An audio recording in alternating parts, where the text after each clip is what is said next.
হৃদয়কে শিক্ষিত করা ব্যতীত নিজের মস্তিষ্ককে শিক্ষিত করা আদৌ কোনো শিক্ষার পর্যায়ে পড়ে না। গুড মর্নিং ডিয়ার স্টুডেন্ট, আজকে আমরা ক্লাস 9-এর জল এই চ্যাপ্টারটির পার্ট 3 নিয়ে চলে এসেছি। আজকে এই পার্টটির এই চ্যাপ্টারটির শেষ পুরোটা দেখে নেব।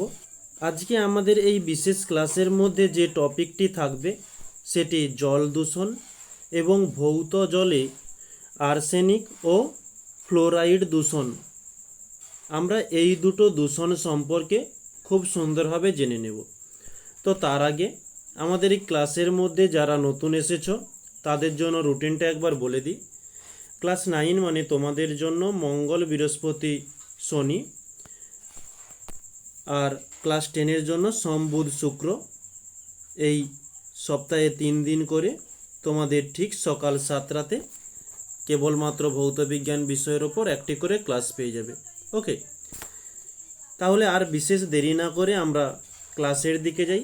আগেই তোমাদের বলেছি যে আজকের টপিকগুলো কি থাকবে, যে জল দূষণ এবং ভৌম জলে আর্সেনিক ও ফ্লোরাইড দূষণ। আমরা এটা পার্ট 3 নিয়ে আলোচনা করছি। আমরা আগে দুটো পার্ট কমপ্লিট করেছি, আজকে এটা করলে আমাদের এই চ্যাপ্টারটি শেষ হয়ে যাবে। ওকে, তো আমরা এই জল দূষণ সম্পর্কে জানবার আগে আমরা প্রথমত আমাদের যেটি জানা প্রয়োজন যে জল দূষণটা কী। তো জল দূষণ আমরা নিচু ক্লাস থেকেই জেনে এসেছি যে জলের মধ্যে যখন ক্ষতিকারক আবর্জনা উপস্থিত থাকে তখন আমরা তাকে বলে থাকবো জল দূষণ।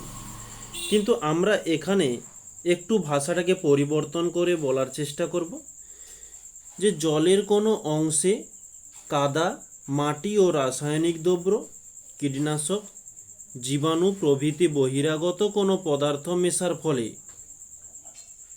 যদি জলের ভৌত ও রাসায়নিক জৈবিক পরিবর্তন ঘটে, যার ফলে মানুষসহ সমস্ত জীবের ব্যবহারের অনুপযোগী হয় এবং তাদের অস্তিত্ব বিপন্ন হয়, তবে সেই জলকেই দূষিত জল বলা হয়। আর এই ঘটনাকেই জল দূষণ বলে। আমরা শুধু আগে থেকে যেগুলো জানতাম আমরা কেবলমাত্র এটুকুই জেনেছি। ওকে, যে জলের মধ্যে জলের কোনো অংশে কাদা, মাটি, রাসায়নিক দ্রব্য, কীটনাশক, জীবাণু এইসব মিশে থাকলে তাকেই আমরা বলে থাকবো জল দূষণ। কিন্তু এখানে একটু ভাষাটা যে পরিবর্তন, যেটা তোমাদের আগেও বললাম, যে ভৌত, রাসায়নিক এছাড়াও জৈবিক পরিবর্তন ঘটলে তখনই আমরা তাকে বলে থাকবো কি, যে জল দূষণ। ওকে, তাহলে জল দূষণ কাকে বলে এটা তোমরা খুব সুন্দরভাবে বুঝতে পারলে। তো এরপরে আমরা যাব যে জল দূষণের প্রকৃতি অনুসারে আমরা জল দূষণকে কয় ভাগে ভাগ করি। জল দূষক কাকে বলবো? যেসব পদার্থগুলো জল দূষণ করে তাদেরকে আমরা বলবো জল দূষক। এই জল দূষক 3 রকমের হয়। একটা হচ্ছে ভৌত জল দূষক, একটি রাসায়নিক জল দূষক, এছাড়াও আরেকটি রয়েছে এই জৈবিক জল দূষক। তো এই 3 প্রকার জল দূষকের দ্বারাই জলগুলো দূষিত হয়ে থাকে। তো এই ভৌত জল দূষক সম্পর্কে কি বলছে, যে কতকগুলো বিশেষ শিল্প, তাপবিদ্যুৎ উৎপাদনে, পারমাণবিক বিদ্যুৎ উৎপাদনে বিভিন্ন প্রক্রিয়ায় ঠান্ডা করার জন্য জল ব্যবহার করা হয়। তারপর এই গরম জল কোনো নদী, হ্রদ প্রভৃতি জলাশয়ে ফেলা হয়। এর ফলে তাপীয় দূষণের সৃষ্টি হয়। নদীর বাঁধ থেকে জল ছাড়ার ফলেও উষ্ণতার তারতম্য ঘটে। গভীর জলাশয়ের উপরের জল সূর্যের তাপে উত্তপ্ত থাকে, কিন্তু নিচের জল অপেক্ষাকৃত ঠান্ডা থাকে। উষ্ণতা বাড়ার সাথে সাথে জলে দ্রবীভূত অক্সিজেনের পরিমাণ কমে যায়। তাহলে আমরা এখানে যেটি জানব যে বিভিন্ন ধরনের শিল্প, সেখানে তাপকে কাজে লাগিয়ে বিভিন্ন জিনিসে রূপান্তরিত করা হয়। আমরা যদি গদা বাংলা ভাষায় বলতে চাই, আমাদের পাশাপাশি কারখানা বলতে লোহার কাজটা বেশি হয়ে থাকে। তো যে কোনো জিনিসকে লোহা থেকে একটি লোহার আকার থেকে আর একটি লোহার আকারে যখন পরিবর্তন করা হয় তখন তাকে উত্তপ্ত করে অন্য একটি আকার দেওয়া হয়। তখন ওই উত্তপ্ত লোহাটিকে ঠান্ডা করার জন্য ঠান্ডা জলে ডুবিয়ে সেই বস্তুটাকে ঠান্ডা করা হয়। তখন জলটাও গরম হয়ে যায়, আর ওই জলটিকেই আমরা কি করি, নদী বড় বড় জলাশয়ে ফেলে দিই। তো তার সাথে সাথে নদী এবং জলাশয়ের জলগুলো উত্তপ্ত হয়ে প্রাণীদের ক্ষতি করে।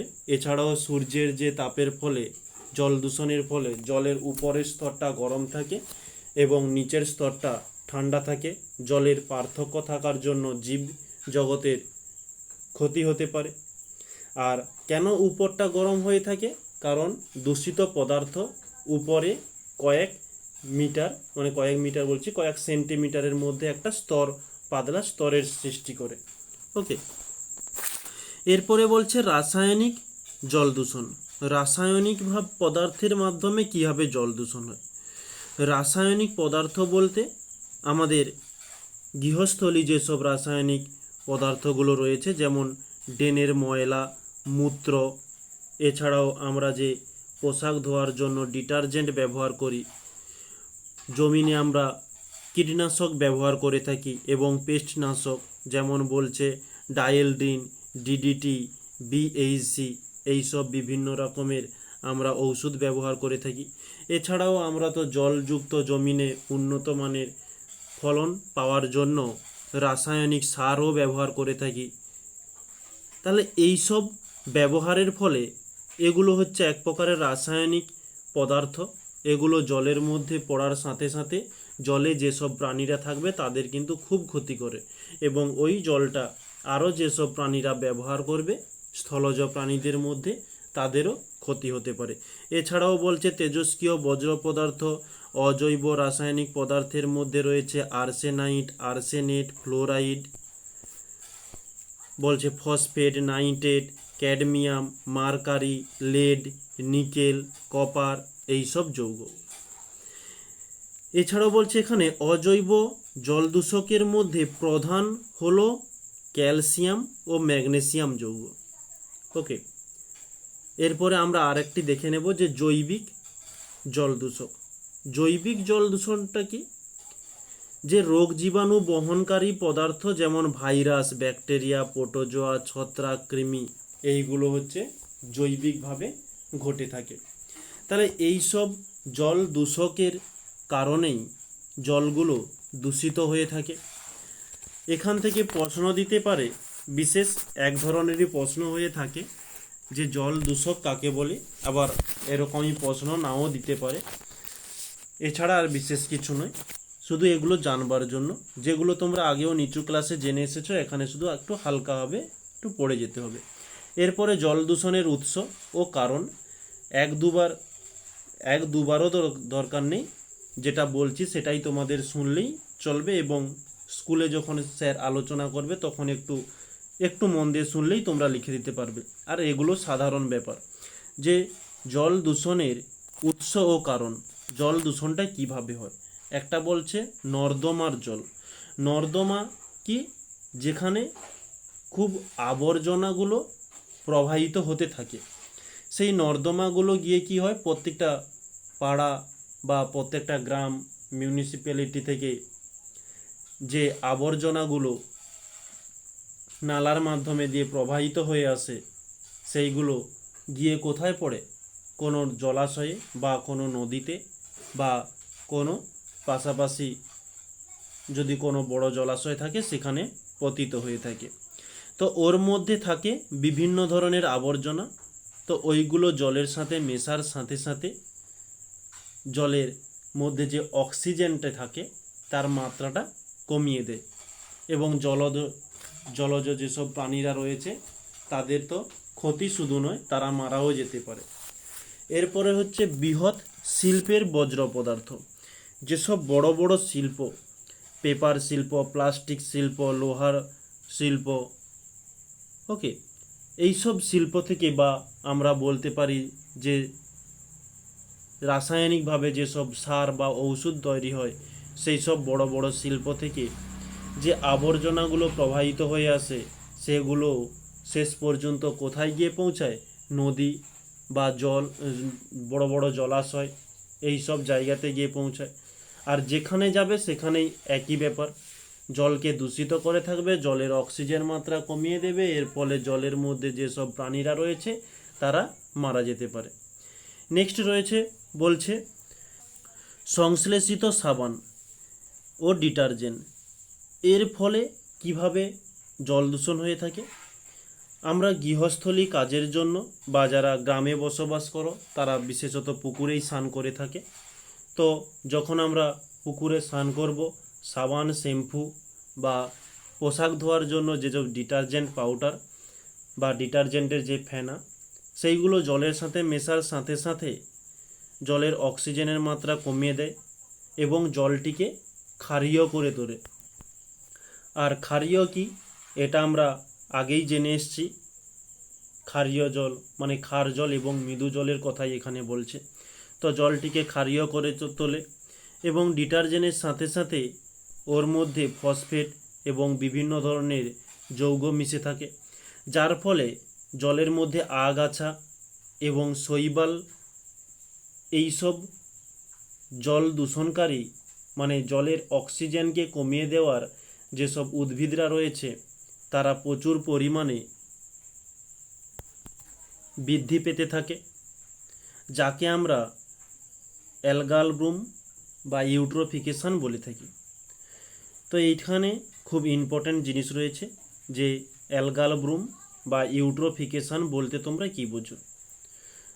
যখন জলের মধ্যে বা জল দূষণের ফলে ক্ষারীয় হয়ে সেখানে আগাছা এবং শৈবালের জন্মের একটা খুব সুন্দর অনুকূল পরিবেশ তৈরি হয়, আমরা এই প্রক্রিয়াটিকে অ্যালগাল ব্লুম ও ইউট্রোফিকেশন বলে থাকি। নেক্সট বলছে সার ও কীটনাশকের মাধ্যমে আমরা কিভাবে জল দূষণ করে থাকি। যখন ধান জমিনে যখন ধান চাষ হয়ে থাকে তখন আমরা জানি যে ধান চাষের জন্য কিছুটা জল থাকা প্রয়োজন। তো ওই ধানকে আমরা উন্নত মানের ধান পাওয়ার জন্য ওর মধ্যে বিভিন্ন ধরনের কীটনাশক সার প্রয়োগ করা হয়ে থাকে। আর ওই যে জলটি, ওই জলটি কোনো কারণে যদি খাল, পুকুর, নদীতে গিয়ে মেশে তখন তার মধ্যে যেসব জলজ প্রাণীগুলো রয়েছে সেগুলো মারা যায়। এইভাবে সার ও কীটনাশক প্রয়োগের ফলে জলের ওপর ক্ষতি হয়ে থাকে। এছাড়াও পেট্রোলিয়াম তেল কি, যখন দূরবর্তী কোথাও থেকে আমাদের দেশে তেল সমুদ্রের মাধ্যমে মানে জাহাজের মাধ্যমে আমাদের দেশে এসে পৌঁছাবে, তখন যদি কোনো দুর্ঘটনার মাধ্যমে জাহাজডুবি হয়ে যায় বা বিশেষ কারণে আমরা জেনে থাকি যে উঁচু উঁচু ঢেউকে রোধ করবার জন্য সমুদ্রের মধ্যে তেল ঢেলে দেওয়া হয়, তাহলে এই সব ঘটনার জন্য আমরা সমুদ্রের মধ্যে তেল ফেলে থাকি। তো এর ফলে সমুদ্রের ওপরে একটি হালকা তেলের আস্তরণ পড়ে, আর এই তেলের আস্তরণের জন্য নদীর মাছ বা সমুদ্রের মাছের বিভিন্ন ক্ষতি হতে পারে। এছাড়াও ওরই পাশাপাশি যেসব মাছরা মানে মাছকে শিকার করবার জন্য যেসব পাখিরা উড়ে বেড়ায় তাদের পালকের মধ্যে যদি ওই তেল জড়িয়ে যায় তাহলে পরবর্তীকালে তাদের পালকগুলো থেকে মানে ডানাগুলো থেকে পালকগুলো ধীরে ধীরে খুলতে শুরু করে এবং তারা একসময় মারা যায়। এভাবে ক্ষতি হয়ে থাকে। এরপরে বলছে কঠিন পদার্থের কণায় কীরকমই জল দূষণ করে থাকে। বৃষ্টির ফলে যখন উঁচু স্থলভাগ থেকে জল গড়িয়ে যায় তখন জলটি ঘোলাটে অবস্থা হয়ে যায়। কেন ঘোলাটে হয়? কারণ বৃষ্টির জন্য ওই বৃষ্টির জলের সাথে মৃত্তিকার ছোট ছোট ক্ষুদ্র ক্ষুদ্র কণা জলের সাথে মিশে গিয়ে নদী বা জলের মধ্যে পতিত হয়। তখন এই মাটির ছোট ছোট ক্ষুদ্র ক্ষুদ্র কণা জলের মধ্যে পড়ে গিয়ে জল দূষণ ঘটিয়ে থাকে। এরপরে বলছে তাপীয় দূষণ। তাপীয় দূষণ আমরা কিছুক্ষণ আগেই জেনেছি যে তাপবিদ্যুৎ কেন্দ্র এছাড়াও বড় বড় কারখানাতে কোনো যন্ত্রপাতিকে ঠান্ডা করার জন্য মানে শীতলীকরণের জন্য আমরা ঠান্ডা জল ব্যবহার করে থাকি, আর সেই জলটি পরবর্তীতে গরম হয়ে সেই গরম জলটিকে জলাশয়ের মধ্যে ফেলে দেওয়া হয়, তখন জলজ প্রাণীদের ক্ষতি হয়ে থাকে। আর ওই যে গরম জলের মধ্যে অক্সিজেনের থেকে কার্বন ডাই অক্সাইডের পরিমাণ বেশি থাকে, আর ওই কার্বন ডাই অক্সাইড যুক্ত জল যখন নদীতে বা জলাশয়ে পতিত হয় তখন ওর মধ্যে থাকা অক্সিজেনের পরিমাণটিও কমে যায়। ওকে, নেক্সট এখন আমরা জল দূষণের উৎসগুলো সম্পর্কে জানলাম। এরপরে যাব যে জল দূষণের ক্ষতিকর প্রভাব, যে জল দূষণের ফলে কি কি ক্ষতি হয়ে থাকে। যে দূষিত জল ব্যবহারের ফলে প্রধানত যেটি হয়ে থাকে রোগ সৃষ্টি। এর ফলে বিভিন্ন ভাইরাস, ব্যাকটেরিয়া, প্রোটোজোয়া, কৃমি প্রভৃতি ধরনের রোগবাহী জীবাণু হয়ে থাকে, যেমন কলেরা, আমাশয়, ডায়রিয়া, টাইফয়েড, প্যারাটাইফয়েড, জন্ডিস। এগুলো হচ্ছে জলের মাধ্যমে এক স্থান থেকে আরেকটি স্থানে ছড়িয়ে পড়ে, খুব খতরনাক জিনিস। নেক্সট বলছে বাস্তুতন্ত্রের ভারসাম্য বিঘ্নিতকরণ, যে কোনো বাস্তুতন্ত্রের বিভিন্ন উপাদানগুলির মধ্যে একটা ভারসাম্য বজায় থাকে। যেমন একটা সিম্পল উদাহরণ দিই, যে আমাদের সূর্যের তাপের ফলে ভূপৃষ্ঠের জল বাষ্প হয়ে উপরে যায়, সেটা মেঘ হয়ে ঘনীভূত হয়ে আবারও পুনরায় বৃষ্টি আকারে ফিরে আসে, আবারও ওই জল বাষ্প হয়ে মেঘ হয়ে উড়ে যায়, আবারও এই মেঘ ঘনীভূত হয়ে আবারও ভূপৃষ্ঠে নেমে আসে। তো এই যে সাইকেলটা, তো এরকমই সাইকেল বাস্তুতন্ত্রের মধ্যেও ঘটে থাকে। আর এই জল দূষণ এর কারণে বাস্তুতন্ত্রের মধ্যে বিঘ্নিত হয়ে থাকে। কেন জল দূষণ? কারণ আমরা আগেই একেবারে প্রথমেই জেনে এসেছি যে জলের আর এক নাম হচ্ছে জীবন। তাহলে জল যদি ক্ষতি হতে থাকে, মানে জল যদি দূষণ হতে থাকে, তাহলে জীবনও দূষণ হবে, আর জীবন দূষণ হলে একেবারে ডেড। ওকে, তাহলে এইভাবে বাস্তুতন্ত্রের ভারসাম্যগুলো নষ্ট হয়ে থাকে। এছাড়াও বলছে জলাশয় থেকে কাঙ্ক্ষিত পদার্থের অপসারণ। জলের মধ্যে জৈব পদার্থ উপস্থিত থাকে, আর ওই জৈব পদার্থগুলোর পরিমাণ যখন ধীরে ধীরে বৃদ্ধি পায় তখন ওর মধ্যে উপস্থিত ব্যাকটেরিয়ার সংখ্যাও বৃদ্ধি পায়। আর যখন জলের মধ্যে ব্যাকটেরিয়া সংখ্যা বৃদ্ধি পেয়ে যায় তখন জলের মধ্যে যে অক্সিজেনটা রয়েছে সেই অক্সিজেন ধীরে ধীরে কমতে থাকে। কারণ কি, ওই যে ব্যাকটেরিয়াগুলো ওরা অক্সিজেনটা শোষণ করে নেয় আর কার্বন ডাইঅক্সাইডটা প্রয়োগ করে। এর ফলে জলের মধ্যে কার্বন ডাইঅক্সাইডের পরিমাণ বেড়ে যায়, এবং জলের মধ্যে যেসব মাছ বা জলজ প্রাণীরা রয়েছে তাদের অক্সিজেনের অভাবে মাছগুলো একসময় মারাও যেতে পারে। নেক্সট বলছে উষ্ণতার পরিবর্তনের প্রভাব। এই জল ধারণের মানে জলাশয়ের জলের মধ্যে একটা নির্দিষ্ট উষ্ণতার মধ্যে বিভিন্ন প্রাণীরা বেঁচে থাকে। তো জলগুলো দূষণ হওয়ার ফলে খুব দ্রুত সূর্যের তাপ পেলে খুব দ্রুত জলটি গরম হয়ে যায়, এবং সূর্য অস্ত গেলে খুব দ্রুত সেই জলটি শীতল হয়ে যায়। তো এই দ্রুত প্রসেসটার জন্য জলের মধ্যে যেসব প্রাণীগুলো থাকে তাদের ওপর প্রভাব পড়ে থাকে। নেক্সট, ওই জলের মধ্যে যেসব উপকারী জীবাণুগুলো রয়েছে, মানে উপকারী যেসব ব্যাকটেরিয়া রয়েছে তাদের প্রতি, মানে ব্যাকটেরিয়া বলা যাবে না, যাকে আমরা অণুজীব বলে থাকি। ওকে, যে উপকারী অণুজীব, যেসব উপকারী অণুজীব থাকে এই বড় বড় শিল্পের দূষিত বা আবর্জনাগুলো নদীর মধ্যে ফেলার জন্য পারদ, কপার, জিঙ্ক এগুলো ফেলানোর ফলে ওই উপকারী জীবাণুগুলো, মানে উপকারী জীবাণু বলছি, উপকারী অণুজীব বলো, উপকারী অণুজীবগুলো ধীরে ধীরে ধ্বংস হতে থাকে। এবং নেক্সট বলছে অ্যালগাল ব্লুম ও ইউট্রোফিকেশান কি, এটা তোমাদের আগেই বলে এসছি যে অ্যালগাল ব্লুম ও ইউট্রোফিকেশান এটা খুব ক্ষতিকারক জিনিস। এটা যেখানে আক্রমণ করবে মানে ক্ষতিকারক, এটা হচ্ছে এক প্রকারের উদ্ভিদের মতো যাকে আমরা কচুরিপানা বলে থাকি। যেখানে জন্ম হবে সেই জায়গাটিকে পুরোই গ্রাস করেই থাকবে যতক্ষণ না আমরা ঔষধ প্রয়োগ করি। তো অ্যালগাল ব্লুম ও ইউট্রোফিকেশান কি আগে বলে দিয়ে গেছি, আর এটা হচ্ছে খুব ইম্পর্টেন্ট, তোমরা অবশ্যই দেখে রাখবে। নেক্সট বলছে জৈব বস্তুর বিয়োজন। জৈব বস্তুগুলো অণুজীবের মাধ্যমে জলের সাথে বিয়োজিত হয়ে আবর্জনা তৈরি করে। মানে ওই জৈব পদার্থগুলোকে অণুজীবগুলো মানে যেসব ক্ষতিকারক অণুজীবরা রয়েছে তারা ওদেরকে বিক্রিয়া করে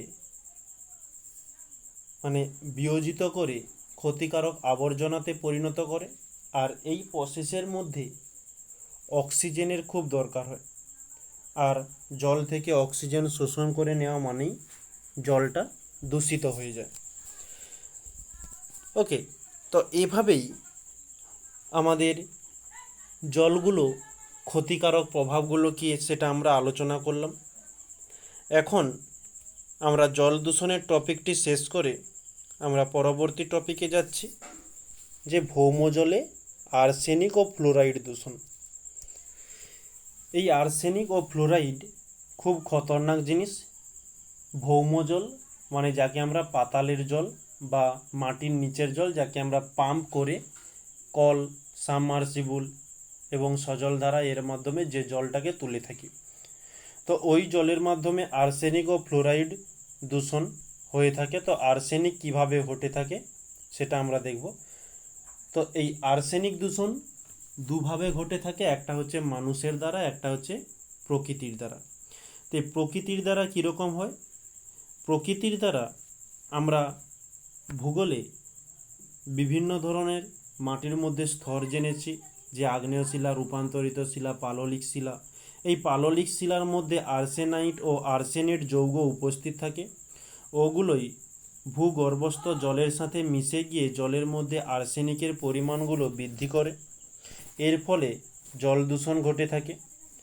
এবং মানুষের দ্বারা কীরকমই হয়ে থাকে, মানুষরা এই যে সার, কীটনাশক ও পেস্টনাশক ব্যবহার করে থাকে। এইগুলোর বলছে আর্সেনিয়াস অক্সাইড, কীটনাশক, আগাছানাশক ও ইঁদুর মারা বিষে ব্যবহার হয়। এবং বলছে sodium arsenide, lead arsenate, calcium arsenate কীটনাশক, পেস্ট ও ছত্রাকনাশক হিসাবে বলছে এইসব হিসেবে প্রচুর ব্যবহার হয়ে যাচ্ছে। এবং chromated copper arsenate, copper arsenite, dimethyl arsenic acid, monosodium arsenite প্রভৃতি কাঠের পোকা ধ্বংস করার জন্য ব্যবহার হয়। এবং ট্রাইমিথাইল আর্সাইন একটি শিল্পজাত বিষাক্ত পদার্থ। এই সমস্ত পদার্থের কিছু অংশ জলের সাথে মিশে গিয়ে জলের মধ্যে আর্সেনিক দূষণ ঘটিয়ে থাকে। তো তোমাদের এখানে মানুষ সৃষ্ট হিসাবে 4টি পয়েন্ট তুলে ধরা রয়েছে, তোমাদের যেটা পছন্দ তোমরা সেটা করতে পারো। তো আর্সেনিক দূষণ খুব সহজভাবেও লেখা যায়, সেটাও তোমাদের দিতে পারতাম, কিন্তু তোমরা ক্লাস 9-এ পড়ো, বড় হয়েছো, তো সেভাবে উত্তরটাকে লিখতে হবে। তাই তোমাদের একটু ঔষধের নাম এবং কি কাজে লাগে এবং সেটা কিভাবে হয়ে থাকে তার মাধ্যমে উত্তরটাকে তোমাদের কাছে তুলে ধরেছি। ওকে, তো এই আর্সেনিক যে দূষণটা হয়ে থাকে দুভাবে হয়, যেটা প্রাকৃতিক আর মানুষ সৃষ্ট হয়ে গেল, আর একটি যাকে আমরা অন্যান্য প্রসেস বলতে পারি, যেখানে বলছে রাসায়নিক আবর্জনার স্তূপ থেকে ক্ষতি হয়ে থাকে, যেখানে কপার, লেড, জিঙ্ক এইসব ধাতুগুলো আর্সেনিক যৌগ ধাতুমল হিসেবে মাটিতে জমে যায়। এখান থেকেও মাটি মানে জল দূষণ হয়ে থাকে। কীরকমই হয়, এগুলো যখন মাটির ওপরে একটা আস্তরণ সৃষ্টি করে, তখন যখন বৃষ্টির মাধ্যমে ওই মাটির উপরের পাতলা স্তরটি স্রোতের মাধ্যমে জলাশয়ের মধ্যে যুক্ত হয় তখনই এই আর্সেনামেটগুলো জলের মধ্যে যুক্ত হয়ে জল দূষণ করে থাকে। এছাড়াও বলছে পশুর চামড়া লোমমুক্ত করার জন্য আর্সেনিয়াস সালফাইড এবং আলোক প্রতিসরণের জন্য ব্যবহৃত উন্নত ফিল্টারে আর্সেনিক সালফাইড ব্যবহার হয়ে থাকে। তো এখানেও আমাদের জল দূষণ হয়ে থাকে। যে কাঁচ উৎপাদনে এবং সেলেনাইট যৌগে আর্সেনিক ব্যবহার হয়, এইসব শিল্পের স্তূপীকরণ বজ্র পদার্থ থেকে প্রচুর পরিমাণে আর্সেনিক যৌগ ভূগর্ভস্থ জলে সঞ্চিত হয়ে সেখান থেকেও জল দূষণ হয়ে থাকে। এরপরে নেক্সট আমরা যাব এই আর্সেনিক দূষণের ফলে আমাদের কি কি ক্ষতি হয়। তো সবথেকে বড় যে অসুবিধাটা হয়ে থাকে মানে রোগ যেটি ব্ল্যাকফুট ডিজিট, মানে পায়ের তলদেশে এবং হাতের তালুতে কালো কালো ছোপ ছোপ দাগ তৈরি হয়, এমনকি পচনশীলও ধরে যেতে পারে। এছাড়াও বলছে যে চামড়াতে দাঁড়াতে, চলতে, ধরতে অসুবিধা হয়, স্পর্শ, বেদনা, তাপবোধি এইসবগুলো আমরা অনুভব করতে পারি না। তো এই রোগটিকেই আমরা বলে থাকব যে ব্ল্যাকফুট ডিজিট। এটা ধীরে ধীরে এতটাই খতরনাক প্রভাব সৃষ্টি করে যে মানুষরা একসময় মারাও যেতে পারে। তো আমাদের ধর ওয়েদার যদি পরিবর্তন হয়, ঠান্ডা গরম হয়ে গেলে তখন আমাদের সর্দি, কাশি, হাঁচি, হালকা জ্বর সঙ্গে সঙ্গে প্রতিক্রিয়া দেখতে পাওয়া যায়। আমরা যদি ওষুধ প্রয়োগ করে থাকি তাহলে একদিন দুদিনের মধ্যেই আমরা স্বাভাবিক সুস্থ হয়ে যাই। কিন্তু এই যে আর্সেনিক দূষণ, এটা আমাদের শরীরের মধ্যে যেতে যেতে খুব ধীরে ধীরে আমাদের শরীরকে আক্রমণ করে, যার ফলে এই রোগটি মৃত্যুর কাছাকাছি গিয়ে পৌঁছে যায়। এছাড়াও আরেকটি রোগ রয়েছে যেটা হচ্ছে কেরাটোসিস বলা হয়ে থাকে, যেখানে চামড়া খসখসে হয়ে যায়, এবং ডার্মাটাইসিস হয়, যেখানে ত্বকের চুলকানি মানে ত্বক ফুলে যাওয়া, ত্বক জ্বালা জ্বালা ভাব করা, এইগুলো লক্ষ্য করা যায়। তো এই তিনটে রোগের মধ্যে প্রধানত সবথেকে যেটি বেশি হয়ে থাকে ব্ল্যাকফুট ডিজিট। নেক্সট পরবর্তীতে যাচ্ছি, এই আর্সেনিক মুক্ত জলকে শোধন করার প্রসেস কী। তো আমরা শোধন করার প্রসেস চারটি রয়েছে। একটা হচ্ছে সহ অর্ধক্ষেপণ, অধিশোষণ, আয়ন বিনিময় এবং বিপরীত অভিস্রাবণ। তো যেখানে আমরা তোমাদের একটা চ্যাপ্টারে আলোচনা করেছিলাম যে মিশ্রণের পৃথকীকরণ, সেখানে আমরা যেরকমই একটা পদার্থ থেকে আরেকটা পদার্থকে কীভাবে পৃথক করতে হয় সেটা আমরা জেনেছিলাম, ঠিক সেই পদ্ধতি এখানেই বলা হয়েছে। ওকে, যেখানে বলছে অধক্ষেপণযোগ্য, যেখানে ব্লিচিং পাউডার এবং অ্যালুমিনিয়াম সালফেট যোগ করলে শুদ্ধ হয়ে যায়, এবং ব্লিচিং পাউডার এবং ফেরিক সালফেট মিশ্রণ করলে কিভাবে, যে এগুলো যখন জলের মধ্যে যুক্ত করব, জলের মধ্যে যে আর্সেনিক থাকে মানে লোহার কণা, ওটার সঙ্গে বিক্রিয়া করে ওই লোহার কণাকে অধক্ষিপ্ত করে দেয়, মানে ওই আর্সেনিকটি জলের মধ্যে স্থিতিয়ে পড়বে এবং উপরের জলটি স্বচ্ছ হবে। তখন আমরা উপরের জলটিকে ছেঁকনির মাধ্যমে ছেঁকে নিয়ে আমরা ব্যবহার করতে পারি। আর জলটিকে যদি একটা নির্দিষ্ট উষ্ণতা মানে 60 ডিগ্রি সেলসিয়াসের উপরে যদি আমরা জলটিকে ফুটিয়ে নিতে পারি তো ওটি আরও খুব ভালো হয়। নেক্সট বলছে অধিশোষণ, যেখানে আমরা সক্রিয় অ্যালুমিনিয়াম বা ফেরিক হাইড্রক্সাইড নলকূপের নলের সঙ্গে আবদ্ধ ফিল্টারের সঙ্গে রেখে জল থেকে আর্সেনিককে আমরা মুক্ত করতে পারি। এছাড়াও রয়েছে আয়ন বিনিময়। এই পদ্ধতিকে মানে আর্সেনিকের যেসব আয়ন থাকে তাদেরকে অপসারণ করে নেওয়া, এবং বিপরীত অভিস্রাবণ, যেখানে সেলুলোজ ট্রাইঅ্যাসিটেট অর্ধভেদ্য পর্দা হিসেবে ব্যবহার করে জলকে আর্সেনিক মুক্ত করা হয়ে থাকে। এখন আমরা মোটামুটি আর্সেনিক দূষণ সম্পর্কে খুব ভালোভাবে জানলাম। এরপরে আমরা যাব ফ্লোরাইড দূষণ। তো আর্সেনিক দূষণ যেমন দুভাগে হয়েছিল, ঠিক ফ্লোরাইড দূষণও ঠিক একই রকমের। দুভাগে ভাগ হয়ে থাকে, একটা হচ্ছে প্রাকৃতিক, একটা হচ্ছে মানুষসৃষ্ট। প্রাকৃতিক কি বলছে, ফ্লোস্পার, কায়োলাইট, ফ্লোআপটাইট এইসব খনিজ পদার্থ ব্যবহার হয়ে থাকে। এবং ফসফেট গঠিত শিলায় ওজন হিসাবে প্রায় 3% ফ্লোরাইড থাকে। বলছে ভূত্বকে প্রায় 0.08% ফ্লোরাইড উপস্থিত থাকে। এবং আগ্নেয়গিরি অগ্নুৎপাতের ফলে প্রচুর ফ্লোরাইড যৌগ মাটিতে মেশে এবং ওইসব যৌগ জলের সঙ্গে মিশে গিয়ে জল দূষণ করে এবং যেখানে ফ্লোরাইড এর পরিমাণটিকে বাড়িয়ে দেয়। এছাড়াও মানুষ সৃষ্ট কীরকমই, ঠিক একই রকমই আর্সেনিক যেমন হয়েছিল যে সার, কীটনাশক, ওষুধ প্রয়োগের ফলে, এখানেও ঠিক ওই সার প্রয়োগের ফলে ফ্লোরাইড যুক্ত সারগুলো আমরা ব্যবহার করলে সেগুলোর থেকেই এই দূষণটি হয়ে থাকে। যেমন বলছে ফসফেট ঘটিত সার, চাষের জমিতে ব্যবহৃত হয়ে থাকে ফসফেট জাতীয় সার থেকে হাইড্রোফ্লোরিক অ্যাসিড, সিলিকন টেট্রাফ্লোরাইড এবং ফ্লোরোসিলিসিক অ্যাসিড এইসব। এরপরে বলছে নিত্য ব্যবহার জিনিস থেকে, যেমন দাঁতের মাজন, টেফলন, ফ্রিয়ন ইত্যাদি তৈরির কারখানায় বজ্র পদার্থ জলের সাথে মেশার ফলে ফ্লোরাইড দূষণ হয়ে থাকে। এরপর বলছে আর্সেনিক আবর্জনার স্তূপ থেকে, বলছে কয়লার মধ্যে থাকা 0.001 থেকে 0.0048% ফ্লোরস্পার থাকে, যেখানে বিদ্যুৎ শিল্পের মতো যেসব শিল্পের প্রচুর পরিমাণে কয়লা পোড়ানো হয় সেখান থেকে এই ফ্লোরস্পার জলে মেশে।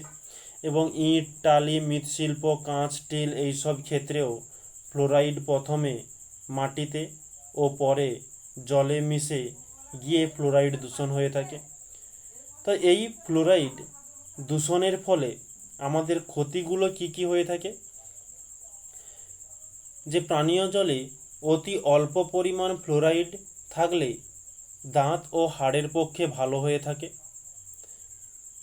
প্রতি লিটার পানীয় জলে 0.5 থেকে 1 মিলিগ্রাম ফ্লোরাইড থাকে, মানে ফ্লোরাইড থাকা দাঁতের পক্ষে উপযোগী, না হলেও দাঁতের ক্ষয় হয় ও দাঁত পড়ে যায়। তাহলে আমরা এখান থেকে বলতে পারি যখন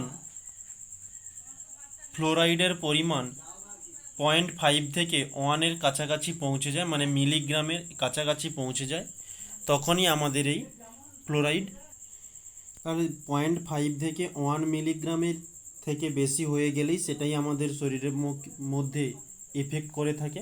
তো আর্সেনিকের মতো ক্ষতিকারক নয়।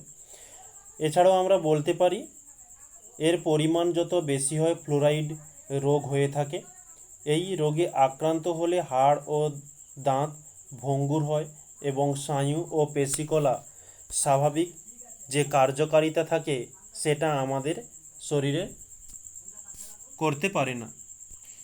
তাহলে আমরা এখান থেকে বলতে পারি আমাদের শরীরের মধ্যে ফ্লোরাইড হাড় ও দাঁতের মধ্যে বেশি প্রভাব ফেলে এবং স্নায়ু ও পেশিকলা তো আছেই। ওকে, তাহলে আজকে আমাদের টপিকের মধ্যে যেটা ছিল আমরা সব কিছু মোটামুটি কমপ্লিট করলাম। যদি তোমাদের কিছু সমস্যা থাকে অবশ্যই কমেন্টে জানাতে ভুলো না।